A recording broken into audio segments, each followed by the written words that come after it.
John Maxwell, who is known for his leadership and management principles and teachings, has made a very simple and profound statement where he says, people see what they expect to see. और John Maxwell जो कि एक Leadership. Leadership के ऊपर में जो संभाषण करते हैं वो इस प्रकार से कहते हैं कि लोग उस चीज को ही देखते हैं जिसकी वो अपेक्षा रखते हैं It's very simple. People see what they expect to see. और लोग उस चीजों को देखते हैं जिसकी वो अपेक्षा रखते हैं। Let me explain. और मैं आपको समझाता हूँ। Suppose you're planning to buy a car. अगर आप एक कार खरीदना चाहते हो I know what car you're planning to buy. और आपको जिस गाड़ी को आप खरीदना चाहते हो I don't know whether you want to buy Audi, Benz or Jaguar. I don't know what you want to buy. और मुझे नहीं पता कि आप ऑडी बेंज या किसको खरीदना चाहते हो, But when you're planning to buy a certain brand of car, लेकिन आप किसी भी ब्रांड की जब कार आप खरीदना चाहते हो you know what happens? तो क्या होता है, Immediately all around you will see the same car. और सभी तरफ आपको वही गाड़ी दिखाई देगी। Has it happened to you? क्या आपके साथ में ऐसा हुआ है? Suppose you're planning to buy a certain brand, a certain phone of a certain brand. और आप किसी मोबाइल को या उसके अच्छे ब्रांड का खरीदना चाहते हो Suddenly you see all the people walking with that phone. और आपको तुरंत ऐसे दिखेगा कि सभी लोग वही फोन को लेके घूम रहे हैं। Suppose you want to buy some television set or something else, whatever you're planning, thinking, desiring, looking, all the ads, suddenly you'll see it all around you. Has it happened to you? और जब भी आप किसी चीज को खरीदने की अपेक्षा रखते हैं और आपको पता है कि मुझे ये खरीदना है तो हर तरफ आपको वही चीज दिखाई देगी। How did that happen? और ये कैसे होता है? Did it all happen just the way like that? क्या ये ऐसी यूं ही हो जाता है? Because you will see what you expect to see. ये इसलिए होता है क्योंकि जिस चीज की आप अपेक्षा रखते हो वही चीज आपको दिखेगी। What are you expecting from God? और प्रभु से आप किस चीज की अपेक्षा रख रहे Do हो? you expect the promise that God has given us to this year as a church, to you all individuals, will come to pass? Do you expect it to come to pass? क्या आप ये अपेक्षा रखते हो जो परमेश्वर ने इस वर्ष के लिए हमारे लिए जो वायदा दिया है वो पूरा हमारे जीवन में होगा? God often met people at the point of their expectation. और परमेश्वर हर समय लोगों की अपेक्षा के समय उनसे मुलाकात उसने If की। you look at your circumstances, you'll end in frustration. और जब आप आपकी परिस्थिति को देखेंगे तो आप फ्रस्ट्रेट हो जाओगे। But if you look at the promise of God, you will have expectation. लेकिन जब आप परमेश्वर के वायदे को देखेंगे तो आपको अपेक्षा रहेगी You want to उससे। live in frustration or expectation is a choice that you have to make. और आपको असमंजस में रहना है या आपको उस अपेक्षा में रहना, आपके ऊपर चुनाव है। Faith expects, और जो विश्वास है वो अपेक्षा रखता है doubt suspects. और जो संशय होता है वो हर समय डाउट लेके Many आता है। people came to inspect Jesus. और कई लोग Came to inspect Jesus. यीशु को परखने के लिए आए, But those people who came expecting received miracles from the Lord. लेकिन जो लोग उससे अपेक्षा रखते थे उन्होंने ही चमत्कार को पाया। What do you want to do? आप क्या करना चाहते हो? You want to inspect Jesus? आप यीशु को की परीक्षा परखना चाहते हो? Do you want to suspect Jesus? क्या उससे आप संशय उस पर रखना Or चाहते do you हो want to expect from Jesus? या उससे कुछ अपेक्षा आप रखना चाहते हो? I hope you'll all be people who will expect great things from the Lord. और मैं आशा रखता हूँ कि आप ऐसे लोग बनेंगे जो यीशु से महान चीजों की अपेक्षा रखें। Generally, around the world, there are two categories of people. और इस संसार में दो प्रकार के लोग होते हैं। One category of people, they feel they are lucky and good things happen to them. They look forward, anticipate good things to happen to them. और एक प्रकार के जो लोग हैं वो ऐसे हैं जो स्वयं को लकी समझते हैं और वो चाहते हैं कि इस प्रकार से उनके जीवन में हो There रहा are है। other people who think they're the most unluckiest people in the world and no good thing can ever happen to their lives. और दूसरे प्रकार के जो लोग हैं स्वयं को अनलकी समझते हैं और उनके साथ में कुछ भी अच्छा नहीं हो रहा है। Sometime back in Europe, they did a research on these two categories of people. और यूरोप में इसके ऊपर में एक संशोधन किया गया They invited both the categories of people, और ये दो प्रकार के लोगों को बुलाया गया। lucky group and unlucky group. और एक लकी ग्रुप था, दूसरा अनलकी ग्रुप था। I don't know which group you fall into. और मुझे नहीं पता कि आप किस ग्रुप में पड़ेंगे। So they sent these people one by one into a shopping mall to go to shop and come, और इनको एक शॉपिंग मॉल में भेजा गया है कि वो जाके वहाँ पे कुछ खरीदी करके आए। without them knowing they had placed an $100 euro bill at the entrance of the shopping mall. और उस शॉप के दरवाजे के सामने $100 का एक नोट रखा गया था। The people who felt lucky from that category, और जो लोग लकी ये कैटेगरी से थे 80% of the people noticed that dollar there, picked it up, put it into the pockets and enjoyed it. और 80% लोगों को उनको वो नोट वहाँ पे $100 का दिखा, उन्होंने उठाया और वो खुशी से अंदर गए। But do you know what? 70% of the people who felt unlucky didn't even notice the dollar there. और 70% जो लोग थे वो उनको पता भी नहीं था कि वहाँ पे ऐसा नोट $100 का पड़ा है। What did that research prove? और ये रिसर्च का संशोधन का अर्थ क्या है? That research clearly proves that good things will happen to people who expect good things to happen. और इसका संशोधन का अर्थ यह है कि अच्छी चीजें जो चीजें लोग अच्छी बातें सोचते हैं उनके साथ ही होगी। As a child of God, I don't believe in luck, और मैं परमेश्वर का बच्चा होने के नाते लक पर विश्वास नहीं but I करता हूँ, believe in something more powerful than luck. लेकिन मैं उससे भी महान चीज पर विश्वास रखता हूँ। I believe in the promises of God. And inevitably, they ended up in captivity to Assyria. और उसके बाद में वो गुलामी में चले गए असीरिया देश में, And God brings them back और परमेश्वर उनको वापस वहां से लेके because आता है। God will discipline us, but not cast us away forever. और परमेश्वर हमें अनुशासित करता है, लेकिन वो हमें छोड़ नहीं देता। Even when He is disciplining, His love is always there. जब वो हमें अनुशासित करता है तब भी उसका प्रेम हमारे साथ बना His रहता है, grace is always there. उसका अनुग्रह हमारे साथ बना रहता है। So, in that context, Amos is saying, और इस समय आमोस इस प्रकार से कह रहा है, behold, the days are coming. और वो कहता है कि देखो ऐसे दिन आते हैं। It talks about an appointed time and an appointed season. और वो ये कहता है कि एक नियुक्त समय है, एक नियुक्त मौसम आने वाला है। And I believe that appointed time is here for us as a church. और मैं विश्वास करता हूँ कि हमारी इस कलीसिया के लिए एक नियुक्त समय आ गया है। And I want you to pay attention to this language, which must be difficult for us to understand in agricultural language, but I want you to pay attention to this. और यहाँ पे जो खेती के बारे में जो यहाँ पे लिखा गया है उसको हम समझने की कोशिश करेंगे। This will be a season when the plowman shall overtake the reaper. और यहाँ पे इस प्रकार से लिखा है कि जो हल चलाने वाला है, वो जो फसल काटने वाला है उसके आगे वो आ जाएगा। There is a plowman, और यहाँ पे एक हल चलाने वाला है, there is a reaper. और वहाँ पे जो उसको फसल का काटने Those वाला of you who grew up in places where agriculture was done, you'll understand this better. और आप लोग जहाँ पे अगर खेती होती है, अगर आप वहां से आते हैं तो आपको ये अच्छे से समझ में आएगा। Not the spoiled brats in the urban cities. Okay, but the first thing that happens in the harvest is the farmer plows the field. और फसल काटने से पहले ये होता है कि जो जो हल जोतने वाला है वो पहले हल जोतता है And sows the seed. और उसके बाद में बीज को बोता है, Then there is a time, और उसके बाद में एक नियुक्त समय होता and है, then the harvest happens. और उसके बाद में फसल बड़ी होती है और उसको काटा जाता है। It is says here the person is just reaping. और यहाँ पे वो कह रहा है कि जो हल जोत रहा है, After the reaping, there should be waiting. After the reaping, there is a season of waiting. और वो After you reap, there is a season of waiting. और हल जोतने के बाद में एक समय है कि जहाँ पे आपको रुकना पड़ेगा। But the plowman has already come in for the next season. और ओके, जो फसल जो काटने वाला है उसके समय बाद में समय होता है कि थोड़ी राह आपको देखना है, लेकिन यहाँ देखते हैं कि हल जोतने वाला पहले ही आ गया So है। now he's got it now. So let me repeat it again. Okay. The person is reaping the harvest. और जो व्यक्ति जो फसल को काट रहा है, After reaping, generally there should be a time of waiting. और वो फसल काटने के बाद में थोड़ा समय होता है जहाँ पे हमको राह देखनी But पड़ती the है। plowman is already there while the person is reaping for the next season. लेकिन जो हल जोतने वाला है वो तभी आ गया है और वो वहाँ पे हल जोतने की तैयारी कर रहा That's है। divine acceleration. और ये है दैविक उस तेजी के बारे में। And observe the next verse. और दूसरे वचन को हम देखेंगे। And the treader of grapes, him who sows the seed. और यहाँ पे दाख के रोने वाला जो बीज बोने वाले उससे जा मिलेगा। In the agricultural practice in Israel, और इस्राएल में जो खेती होती है वो इस प्रकार से होता है। there are 3 harvests in a year. और वहाँ पे 3 प्रकार की फसल होती है। First is the grain harvest. और पहली होती है जो ग्रेन होता है। What grains you think Israel were harvesting? Not rice and ragi like us. और वहाँ पे चावल या रागी नहीं होता है। They were more of barley and wheat. और वहाँ पे जौ और ज्वार और गेहूं होता है। After the grain harvest, there was fruit harvest. और ये दाने की फसल के बाद में वहाँ पे फल की फसल होती है। There is to be figs, olives, grapes. और वहाँ पे फिग्स, ऑलिव्स, ग्रेप्स और इस प्रकार से फसल होती है। And the last harvest was the grape harvest. और अंत में जो होता है वो अंगूर की फसल होती है। After the harvest of the grape, they used to tread the grapes to make wine out of it. और वो अंगूर की फसल होने के बाद में उससे वो द्राक्ष बनाने के लिए उसका ये कार्य होता है। The treading of the grapes marked the end of the season of harvest. और ये दाख रोनने का जो समय होता है वो फसल का अंत का समय After कहा that is जाता the है। season of rest. और उसके बाद में आराम का समय है। Barns are full. और उसके बाद में जितने भी जो स्टोर प्लेस है वो They पूरे wait for भर the गए। next season to come. और वो नए दूसरे मौसम की राह देख रहे हैं। But here we see the person is still sowing the seed.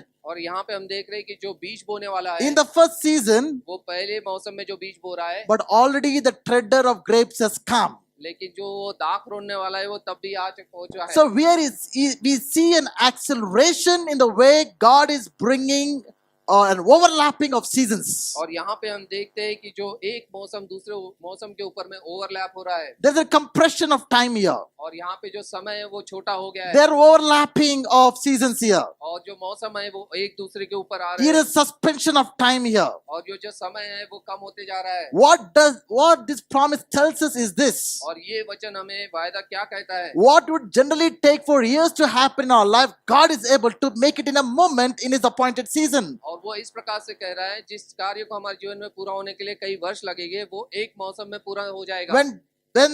When that happens, और जब इस प्रकार से कार्य होगा, it says the mountains shall drip sweet wine. और वो कहता है कि पहाड़ों पर नया दाख मधु टपकेगा। Have you ever seen any mountains dripping sweet wine? क्या आपने पहाड़ों को देखा है कि वहां से दाख मधु टपकते हुए? Is it possible for mountains to drip sweet wine? क्या आपने कभी ऐसा संभव है कि वहां से दाख मधु ऐसा टपक But सकता है? what is He saying? लेकिन ये ऐसा क्यों कह रहा है? God is going to make impossible things possible. और जो असंभव चीज है परमेश्वर उसे संभव करेगा। And there's going to be an abundance and overflow of God's blessings upon His people. और वहां पे बहुतायत की परमेश्वर की आशीष होगी परमेश्वर के लोगों के ऊपर। And it says, all the hills shall flow with it. और उसमें इस प्रकार से कहा है कि जितनी भी सब पहाड़ियां हैं वहां से वो बह के निकलेगा। That means every area of your life is going to be blessed by God. और इसका मतलब ये है कि आपके जीवन का हर एक क्षेत्र में परमेश्वर की आशीष आप Your देखेंगे। personal life, आपके व्यक्तिगत जीवन your में, family life, आपके पारिवारिक जीवन में, your professional life, आपके प्रोफेशनल जीवन में, your spiritual life, आत्मिक जीवन में, your ministry life. आपकी सेवकाई में, Every area of life is going to drip with the blessings of God. Her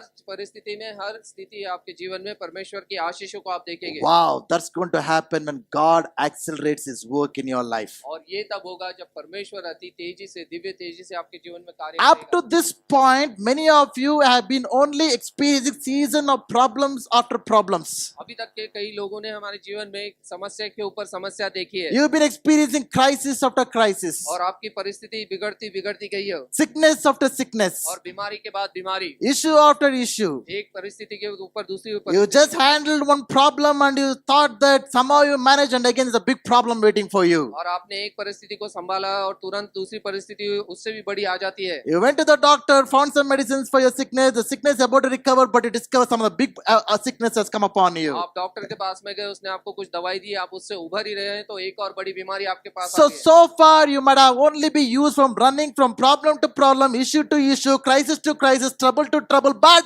in this season of divine acceleration, God is going to bring seasons of blessing upon blessing, grace upon grace, glory upon glory of God upon your life. और हो सकता है कि अभी तक आप एक समस्या से दूसरे समस्या पर, एक बीमारी से दूसरी बीमारी तक गुजर रहे होंगे, लेकिन इस समय परमेश्वर आपको महिमा से महिमा में लेके जाएगा, आपको एक और महान कार्य में आगे लेके जाएगा। How many of you believe that? आप में से कितने लोग विश्वास करते हैं? So in the season of discipline, when God disciplines you, और ये मौसम में जब प्रभु आपको अनुशासित करता है, I want you to understand that all problems that happen in your life is not from Satan. और जितनी भी समस्या हमारे जीवन में आती है वो शैतान की ओर से नहीं There है। are certain hardships that God Himself allows in your life to discipline you. और कुछ कठिन समय हमारे जीवन में आता है ताकि परमेश्वर हमें अनुशासित कर सके। When God disciplines you, learn the lessons that He wants you to learn. और जब परमेश्वर हमें अनुशासित करता है तो हमको उसमें से सीखना है जो परमेश्वर हमें सिखाना चाहता है। Draw near unto God. परमेश्वर के करीब हम आए Surrender your life unto the Lord. और अपने आप को संपूर्ण समर्पित करें। And when the discipline ends, और जब अनुशासन अंत का उसका खत्म होगा, acceleration will begin. और उसके बाद में हम तेजी को देखेंगे। Hallelujah. Hallelujah. I want to draw your attention to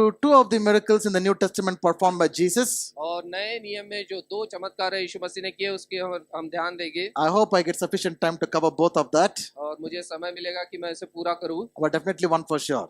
और एक तो जरूर हम पूरा करेंगे। Okay.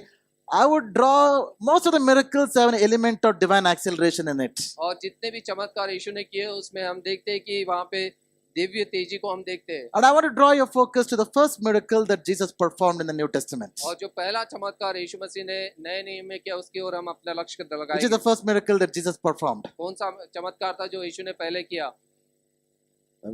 Jesus turning water into wine in the wedding at Cana. और वो पानी का द्राक्षरस करना, ये जो काना शहर में उसने किया था वो। Isn't it interesting why Jesus chose to do his first miracle in the wedding? और ये कितना अद्भुत है कि परमेश्वर प्रभु यीशु मसीह ने क्यों पहला चमत्कार शादी में के He could have समय किया। chosen to raise a dead person and announce that Messiah has come. और हो सकता है कि वो किसी मृत को वो जीवित करता और कहता कि मसीहा आ गया है, He could have chosen to open the blind eyes. और किसी अंध व्यक्ति की आंखें खोल देता। But he chose this context of wedding for a very specific reason, I believe. लेकिन यहाँ पे हम देखते हैं कि शादी के माहौल में वो उसने इसलिए नियुक्त उसे चुना Because I believe marriages are close to the heart of God. क्योंकि जो शादी है और ये परमेश्वर के हृदय के काफी करीब है। The story of the Bible, the story of mankind is about a story of a wedding. और जो बाइबल की जो कहानी है और जो मनुष्य की जो कहानी है वो एक शादी के बारे में होती है। If you want to give a title to the story of the Bible from Genesis to Revelation, it's the story of a wedding.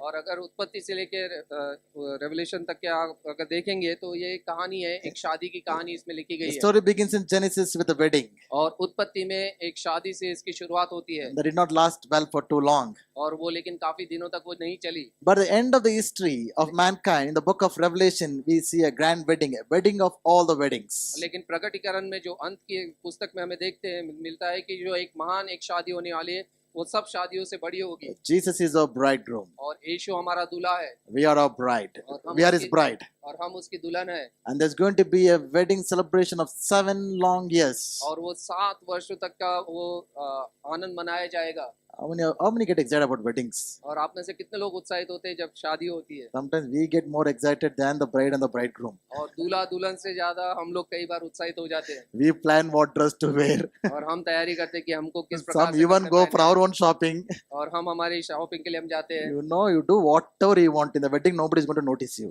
और आपको जो करना है आप कीजिए, उस शादी में आपको कोई भी देखने वाला नहीं है। All the eyes will be upon the bride. और जितने भी उनको लक्ष्य रहेगा वो दूल्हे के उधर You know, दुल्हन की तरफ रहेगा Bride is a special person. क्योंकि वो दुल्हन है, वहाँ पे वो महत्व रखती We है। are going to be special. We are going to be the bride of Jesus Christ. और हम यीशु मसीह की दुल्हन बनेंगे, हम एक स्पेशल गिने जाएंगे उस समय। So I believe Jesus intentionally chose to reveal his glory to do his first miracle in a wedding setting at Cana. और इसलिए मैं विश्वास करता हूँ कि प्रभु यीशु मसीह ने जो पहला चमत्कार किया वो काना इस शादी में किया। It's a beautiful story. There are a lot of things that can be noticed there, but I want to draw your attention only to the aspect of divine acceleration. और यहाँ पे काफी महान ऐसे ये घटना है जिसमें हम काफी सारी चीजें सीख सकते हैं, लेकिन हम दिव्य तेजी के बारे में हम देखेंगे। Mary, Jesus, and his disciples were invited to this wedding. और मरियम, यीशु और उसके शिष्यों को वहाँ पे बुलाया गया था।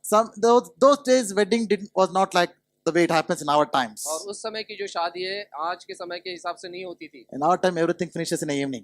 और हमारे इधर शाम तक के सब चीज खत्म हो जाता है Wedding, reception, dinner, out, we go home. और शादी, रिसेप्शन, डिनर सब हो जाता है और शाम को घर चले But जाओ। those days, the weddings used to last almost for 7 days. और उस समय जो शादी है वो 7 दिनों तक मनाई जाती है। And there was the responsibility of the wedding house to keep providing for them all the meals of all 3 meals, and wine was a symbol of joy during those times. और शादी के घर में जहाँ पे शादी हो रही है तो वहाँ पे के लोगों को सब चीजें वहाँ पे उनको उपलब्ध करा के देनी पड़ती थी। And suddenly- और द्राक्षरस काफी महत्व रखता था। Suddenly Mary noticed the wine had ran out. और यहाँ पे मरियम को पता चलता है कि वहाँ पे जो द्राक्षरस है वो खत्म हो गया है। So this wedding family was staring at an impending shame and humiliation. और यहाँ जिस घर में ये शादी हो रही थी वहाँ पे वो शर्मिंदा हो गए क्योंकि ये महत्व की चीज उनके पास नहीं है। Imagine if they had not enough wine, and what would all the people talk about this wedding? और अगर वहाँ पे उनके पास में द्राक्षरस नहीं रहता लोगों को देने के लिए तो बाकी लोग किस प्रकार से बातें करते No, हैं। after the wedding, we all have our conversations all going back about how the wedding was. और शादी होने के बाद हम सब लोग बात करते हैं कि किस प्रकार से शादी हुई। Was the food good, or the decoration good, or the lights good, or whatever? We have a lot of, we say whether the wedding was good or bad, and we have whatever reasons that we have to come to a conclusion that whether the wedding was great. और शादी अच्छी थी, खाना अच्छा था, light अच्छा था, decoration अच्छा था, ये सब हम बातें करते हैं और हम अपनी तुलना उस प्रकार से हम करते हैं। But in this scenario, the wedding family was in a risk of losing their face. और यहाँ पे हम देखते हैं कि जिस घर में वो शादी हो रही थी वो शर्मिंदा होने के कगार पे थे। The town was very small, not like our times. और उस समय के जो गांव थे वो काफी छोटे We होते don't थे। know who lives to our next door. हमको पता नहीं कि हमारे पड़ोस में कौन रह We रहा है। might not have, even if you had lived in a house for 10 long years, you wouldn't have known who was living in the next door. अगर 10 साल से हम उस घर में रह रहे हैं हमको ये पता नहीं होगा कि हमारा पड़ोसी कौन है। Those days it was a small town, everybody knew each other. और उस समय छोटे गांव होते थे और हर कोई एक दूसरे दूसरे को जानता। Probably there's one pool from everybody drew water from. और हो सकता था एक कुआं है जहाँ से हर कोई पानी ले रहा हो। Probably one shop where everybody used to go buy things और from. हो सकता है केवल एक ही दुकान हो जहाँ से हर कोई खरीदी कर And रहा हो। every time this family would go, everybody would think, what happened in this marriage. और जब भी ये परिवार वहां से गुजरता तो ये सोचते कि इनकी शादी में पता है And क्या हुआ था। especially the responsibility to provide take the responsibility of all the wedding was the bridegroom. और यहाँ पे family. दूल्हे के घर की ये स्थिति होती थी कि उसको पूरा खाने का और सब चीजों का देखभाल रखना था। You think the bride or the wife would be quiet all her life about the kind of disgrace this her husband would have made on the first day of the wedding? और अगर आपको पता है कि वो दुल्हन और दुल्हन के घर वाले शांत रहेंगे कि पूरा साल की उसके शादी के समय में क्या हुआ था।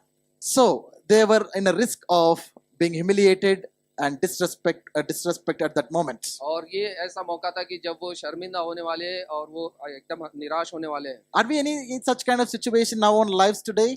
क्या हमारी जीवन में हम इस प्रकार की परिस्थिति में कभी हुए? Might not be exactly the same situation, हो सकता है कि एक समान इस प्रकार से ना हुआ हो, but it's anything that might put us into shame, लेकिन ऐसी कोई स्थिति जहाँ पे हमको शर्मिंदा होना पड़ा हो make us disgraceful, और किसी के सामने हमको सर झुकाना पड़ा हो make us humiliated. और हमको एकदम ह्यूमिलेट होना पड़ा हो, Just think about it. तो सोचिए इसके बारे में। So Mary goes to the servants और मेरी यहाँ पे दासों के पास जाती है and tells them और उन दासों से कहती है very powerful and profound and simple instruction. एक साधारण सा उनको सूचना देती है लेकिन महत्वपूर्ण ये सूचना She है। tells the servant, do whatever Jesus tells you to do. और वो मेरी इन दासों से कहती है कि जो भी यीशु तुमसे कहने को कहे वो करना, To simply put it, just do it. और जैसा कहा वैसा करो। I really believe Nike people got inspired from our words. और मुझे लगता है कि नाइकी लोगों ने इस प्रकार से इसमें से लिया होगा, just do it. The instruction was just do it. और वो उनको केवल इतनी सूचना दी गई थी, जो कहा गया है वो करो। What did Jesus tell them to do?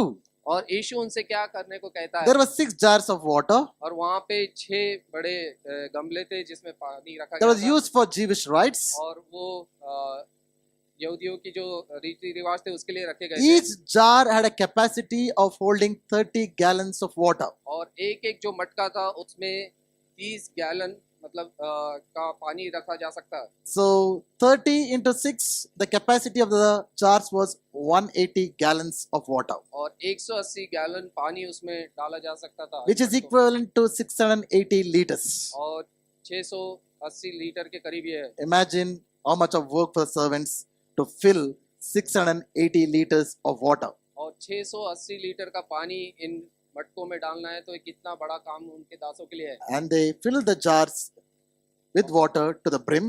और ये दासों ने उन मटकों को भरा पूरे उनके ऊपर तक के। And Jesus tells them to draw that water and go and serve to the master of the feast. और वो भरने के बाद में यीशु उनसे कहता है कि जाके इनको जो मुखिया है उसके पास में आप दो। And the miracle had happened. और चमत्कार हो गया। Water had turned into wine. और जो पानी है वो द्राक्षरस में बदल गया। Who do you think is the hero of this miracle? और इस चमत्कार में जो मुख्य व्यक्ति कौन है? Who made this miracle possible? और ये चमत्कार होने के लिए कौन व्यक्ति महत्व रखता है? What made this miracle possible? और ये चमत्कार किस वजह से हुआ? Huh? Everyone who was there? All those who drank were also responsible for the miracle. The servants are the heroes of this miracle. और I get it.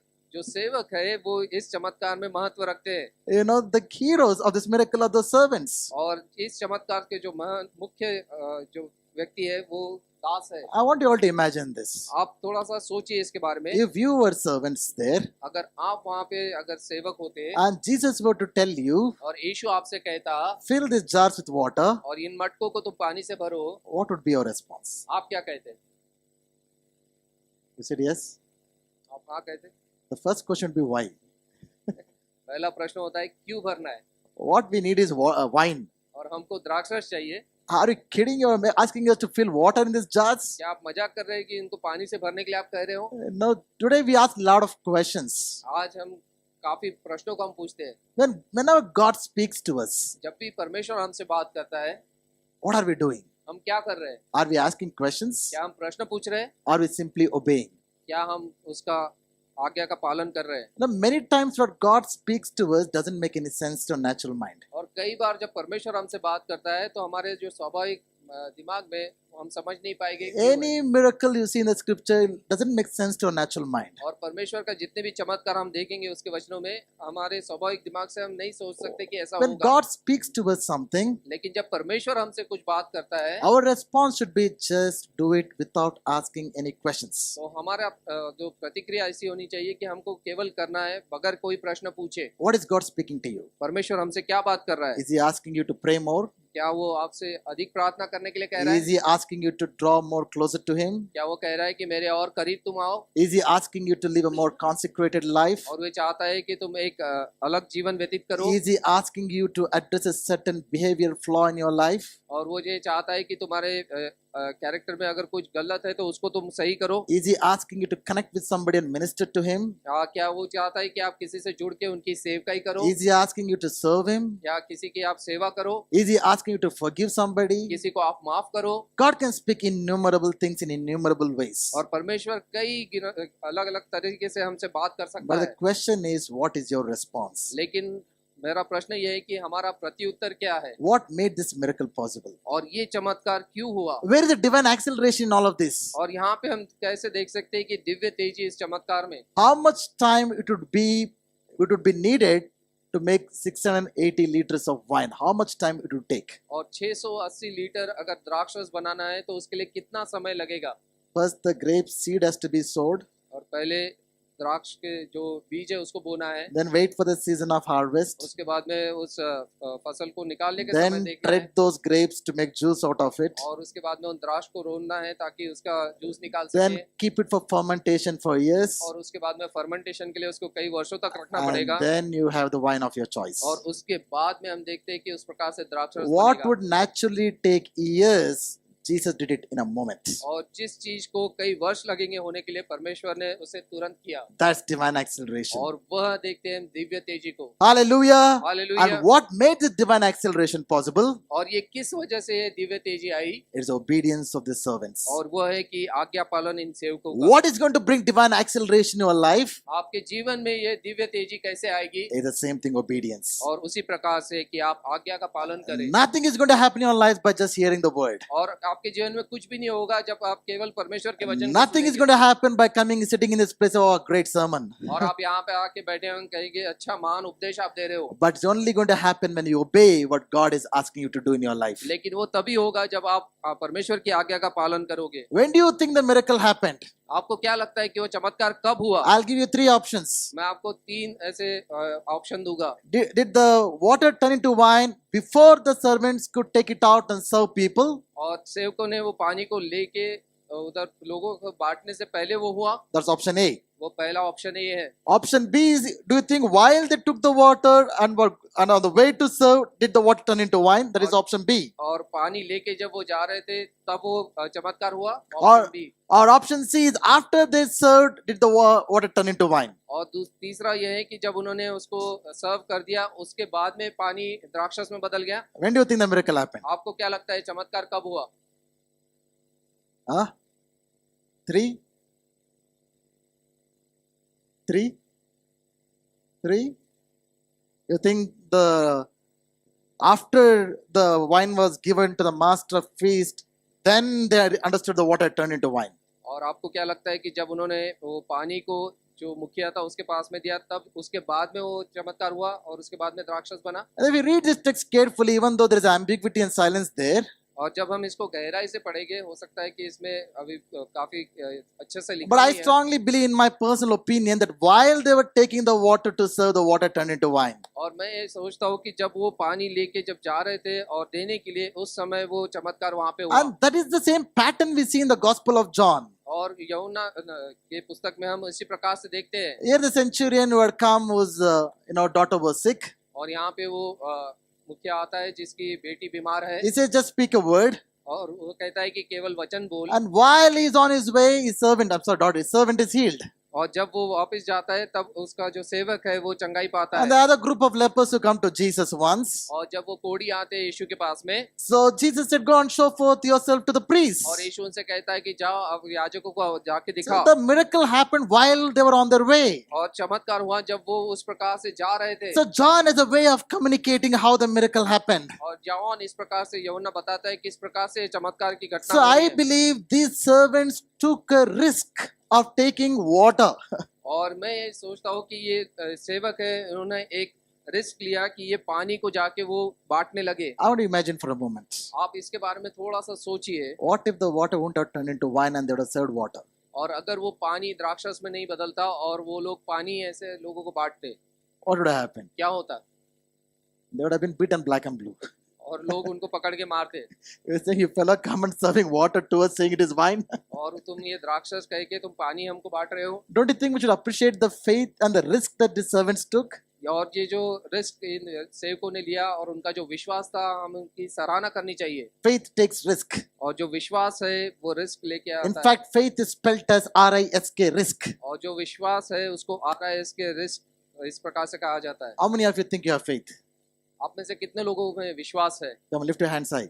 अपने हाथों को ऊंचा उठाए। You all think you have faith? आप सबको लगता है कि आपके पास विश्वास है? Show me the element of risk in your faith. Only then I'll accept it as faith. और मुझे बताइए कि उसमें कितना रिस्क इन्वॉल्व है, तब मुझे पता चलेगा कितना विश्वास आपका है। Most of the believers operate only in their comfort zones. और जितने भी विश्वासी है जो अपने जो कंफर्ट जोन में वो कार्य करते हैं। In fact, the way we handle finances, the time, the life, there's not much difference from what we do and the people of the world. और जितना भी हम धन संपत्ति संभालते हैं, जो समय को इस प्रकार से हम संभालते हैं, जो बाकी लोग करते हैं वैसे ही हम कर रहे हैं। The only difference is we are children of God. Praise God for that. That's a huge difference. केवल एक ही अंतर है कि हम लोग प्रभु यीशु मसीह के बच्चे हैं और हम उसके लिए But धन्यवाद are देते हैं। people of God walking by faith? I doubt. क्या हम विश्वास के साथ जीवन बिता रहे हैं? Unless we have a risk. और जब तक कि हम वो रिस्क नहीं लेंगे, So all those who lifted your hands for faith, और जितने भी लोगों ने हाथ उठाए उनके पास विश्वास है। all of you lifted. आपने सभी ने हाथ उठाए। Now think in your heads, अभी सोचिए what risk are you taking? आप क्या रिस्क ले रहे हो विश्वास के लिए, Then evaluate your faith. और तब आप उसकी तुलना करें। You know, faith takes risk. और जो विश्वास है वो रिस्क लेता है। Faith and obedience of the servants made this divine acceleration of miracle possible. और जो दासों का जो विश्वास था और उनका आज्ञा का जो पालन करना था, उस वजह से दिव्य तेजी से चमत्कार हुआ। I'm sure all of you know about the story of Abraham offering his only son Isaac on the altar. और आपको ये कहानी पता होगी जब अब्राहम अपने बेटे आइसैक को बलि देने के लिए गया था। Who is the hero of this story?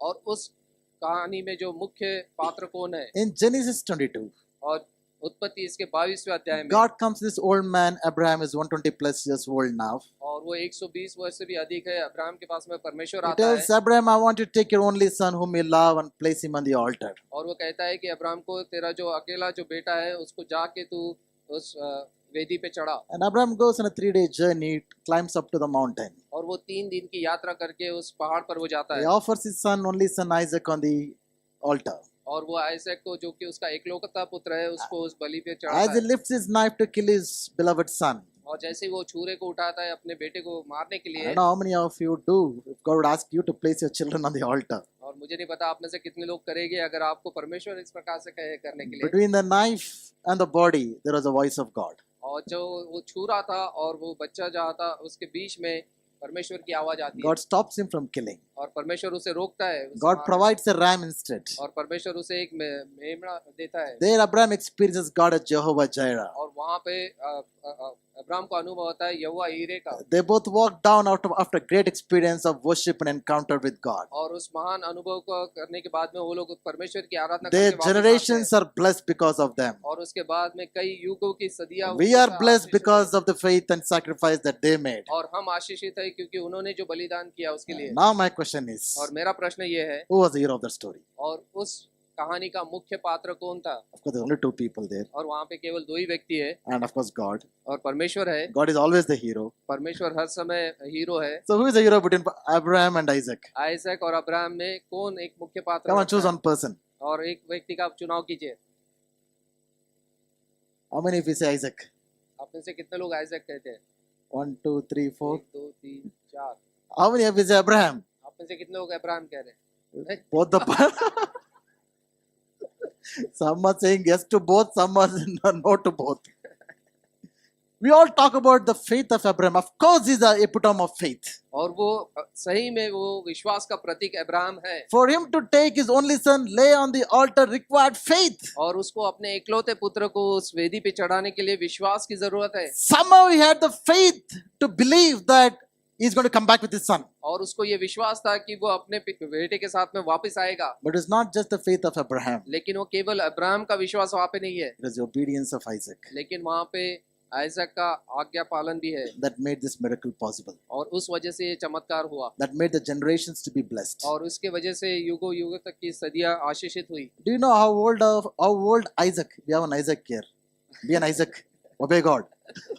Okay, Isaac. Oh, you know how old? Isaac. How old is Isaac? Isaac, आपको पता है कि आइजक कितना उम्र थी उसकी? You know how old are you? How old was Isaac? How old was Isaac? Isaac की उम्र क्या थी उस समय? 12? 12, More than 20? Jewish scholars believe. See, if it was a kid himself, we can't place on the altar. We have to tie it for the child not to be shaken. और अगर वो बच्चा होता तो हमको उसको हाथ से बांधना पड़ता ताकि वो वहाँ वेदी से गिरे नहीं। Even if you take it as a teenager, are you a teenager man? अगर आप देखें कि एक जवान ऐसा बच्चा है, Can you resist your dad? क्या अपने पिता Yes को or no? तुम रोक सकते हैं? If he puts you on the altar, will you stay on the altar? He cannot, right? So teenager himself can resist the father, और जो अगर जवान ऐसा बच्चा हो तो वो अपने पिता को रोक सकता है। but Jewish scholars believe Isaac was about 30 years old. और जो यहूदी जो शास्त्र के अभ्यास करने वाले वो कहते हैं कि वो 30 वर्ष से भी अधिक They आयु की really उम्र believe थी। that he was somewhere between 30 to 37 years old. वो 30 से 37 वर्ष का वो था। Don't go by the translation in the English and your vernacular languages. और जो इंग्लिश में जो उसका ट्रांसलेशन है उससे आप मत जाइए। You know why they believe this so? और वो क्यों इसलिए विश्वास रखते थे? In Genesis chapter 23, we read about the death of Sarah. और 23वें अध्याय में हम देखते हैं कि सारा जो उसकी माता थी उसकी And she मृत्यु was हुई, 127 years old when she died. और वो 127 वर्ष की थी जब वो उसकी मृत्यु हुई। In Genesis chapter 22, Isaac was born. और 22वें अध्याय में हम देखते हैं कि आइजक का जन्म हुआ। How old was Sarah when Isaac was born? और सारा की उम्र कितनी थी? 90 years old. 90 वर्ष की थी। So assuming that not much has happened between these two chapters, और इन दो अध्याय के बीच में कुछ ज्यादा नहीं हुआ, he could be anywhere near 30 to 37 years old. और वो कहीं भी हो सकता है कि उसकी उम्र 30 से 37 वर्ष की And हो। he is a type of Christ Jesus. और वो प्रभु यीशु मसीह का वो प्रतीक ऐसा दिखा Just देता है। like he carried his own wood for his own sacrifice, years later we see Jesus sacrificing his own cross for his own sacrifice. और जिस प्रकार से आइजक अपने कंधे के ऊपर में वो लकड़ी को लेके गया अपने आप को बलि चढ़ाने के लिए, उसी प्रकार से हम देखते हैं कि प्रभु यीशु मसीह उस क्रूस को लेके गया स्वयं को बलि चढ़ाने And के how लिए। old was Jesus? और यीशु कितने वर्ष का था? He was 33 and a half वो years. 33.5 वर्ष का वो था। So this man had all the capacity to resist his dad. और उसके पास में इतनी क्षमता थी कि वो अपने पिता को रोक सके। But here we see faith and obedience working together, honoring God, and we see the encounter of God. और यहाँ पे हम देखते हैं कि विश्वास और आज्ञा पालन एक साथ में कार्य कर रहे हैं और वो परमेश्वर को आदर और महिमा दे रहे हैं। It is obedience that unlocks the blessings of God. और ये जो है आज्ञा पालन ही है, वो कुंजी है जो परमेश्वर के आशीषों को हमारे जीवन में All लेके of आती us है। wants to see divine acceleration, no doubt about it. We must desire to see it happen. और हम में से हर एक वो दिव्य तेजी को हमारे जीवन में देखना चाहते हैं। We might want to see healings, blessings, promotions, breakthroughs, miracles. Praise God. Nothing wrong in believing and praying for those things. हम चंगाई चाहते हैं, चमत्कार चाहते हैं, हम आशीष चाहते हैं, हम चाहते हैं कि हमारा प्रमोशन है, इस सब पर हम विश्वास रखना चाहते हैं। But the key for the divine acceleration to happen is obedience. लेकिन जो कुंजी है जो दिव्य तेजी के लिए वो है आज्ञा का पालन करना। Can you imagine this 30-year-old man lying himself on the altar, knowing that he has to obey what God has told his father? आप सोचिए कि ये 30 वर्ष का व्यक्ति स्वयं को उस वेदी पे चढ़ा रहा है, उसको पता है कि उसको अभी मारने जाने वाला है, लेकिन वो परमेश्वर का और अपने पिता की वो आज्ञा का पालन कर रहा है। If Jesus wouldn't have carried his cross to the mount and sacrificed himself for us, there wouldn't have been any salvation for us. अगर प्रभु यीशु मसीह उस क्रूस को लेके जाके स्वयं को बलि नहीं चढ़ाते तो हमारे लिए वो उद्धार नहीं होता। Oh, he wanted to give it up. He wanted to give up. और वो चाहता था कि वो इसको टाल दे, He knew what an agonizing death that would be on the cross. और उसको पता था कि ये कितनी दर्दनाक ये मृत्यु होने वाली है, He knew that he is going to be whipped. और उसको पता था कि उसको कोड़ों की मार लगेगी, He knew that his flesh of the body would be torn into pieces. और उसको पता था कि उसके शरीर से चमड़ी को उधेड़ा जाएगा, He knew that there will be nails driven into his fist and his legs. उसको पता था कि उसके हाथों में उसके पैरों में कीलों को ठोका जाएगा। Growing up in Jerusalem, he has seen the crucifixion of other people. और यरूशलेम में जैसा वो बड़ा हो रहा था, उसने देखा था कि ये क्रूस पे किस So he प्रकार even से सजा came दी to a जाती है, point, God, if it is any other way, let this cup pass from me. और वो परमेश्वर पिता से प्रार्थना करता है कि अगर कोई भी अगर दूसरा चीज हो तो इस प्याले को तो टाल दे। But probably he looked your face and my face at that moment. लेकिन उस समय उसने आपके और मेरे चेहरे को देखा, It's not probably, surely, that he saw your face and my face on that day. और सही में उस दिन उसने मेरे मुख को और आपके मुख को देखा, And he said, it's not my will, but thy will be done. लेकिन उसने कहा कि मेरी इच्छा नहीं लेकिन परमेश्वर तेरी इच्छा पूरी हो। Jesus that day wouldn't have obeyed. अगर प्रभु यीशु मसीह उस समय आज्ञा का पालन नहीं There करते, wouldn't have been crucifixion. और उस समय वो क्रूस पे बलिदान नहीं If होता, there wouldn't have been crucifixion, there wouldn't have been resurrection. अगर क्रूस का बलिदान नहीं होता तो पुनरुत्थान नहीं If होता, there wouldn't have been resurrection, there wouldn't have been salvation. अगर पुनरुत्थान नहीं होता तो हमारा उद्धार नहीं होता, And we wouldn't have any future hope for our life. और हमारी कोई भी भविष्य की आशा नहीं होती। That's how critical and important obedience is in our life. और ये काफी महत्व रखता है हमारे जीवन में आज्ञा का पालन करना। So you want to see divine acceleration in your life? अगर आप चाहते हैं आपके जीवन में दिव्य तेजी को देखें, Do you want to see what usually takes for years to happen in a moment? और जो चीजों के लिए कई वर्ष लगते हैं आप क्षण भर में उसे देखना चाहते हैं, The key is simple. और उसका जो कुंजी है वो साधारण है, Just do it. केवल उसे कीजिए।